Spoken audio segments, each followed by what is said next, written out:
ॐ अस्य चाक्षुषी विद्याया अहिर्बुध्यऋषिः गायत्री छन्दः सूर्यो देवता चक्षुरोगनिवृत्तये विनियोगः।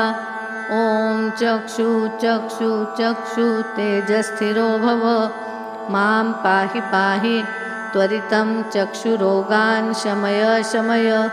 मम जातरूपं तेजो दर्शय दर्शय यथा अहम् अन्धो न स्यां तथा कल्पय कल्पय। कल्याणं कुरु कुरु यानि मम पूर्वजन्म उपार्जितानि चक्षुः प्रतिरोधकदुष्कृतानि सर्वाणि निर्मूलय निर्मूलय। ॐ नमः चक्षुः तेजोदात्रे दिव्याय भास्कराय। ॐ नमः करुणाकरायामृताय। ॐ नमः सूर्याय। ॐ नमः भगवते सूर्याय अक्षितेजसे नमः। खेचराय नमः। महते नमः। रजसे नमः। तमसे नमः। असतो मा सद्गमय तमसो मा ज्योतिर्गमय। मृत्योर्मा अमृतं गमय।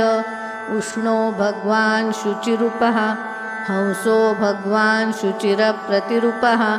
य इमां चाक्षुष्मतिविद्यां ब्राह्मणो नित्यम् अधीयते न तस्य अक्षिरोगो भवति न तस्य कुले अन्धो भवति।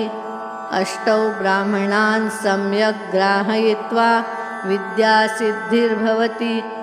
ॐ विश्वरूपं घृणिनं जातवेदसं हिरण्मयं पुरुषं ज्योतिरूपं तपन्तं सहस्ररश्मिभिः शतधा वर्तमानः पुरः प्रजानाम उदयस्तेष सूर्यः। ॐ नमो भगवते आदित्याय अवाग्वादिने स्वाहा।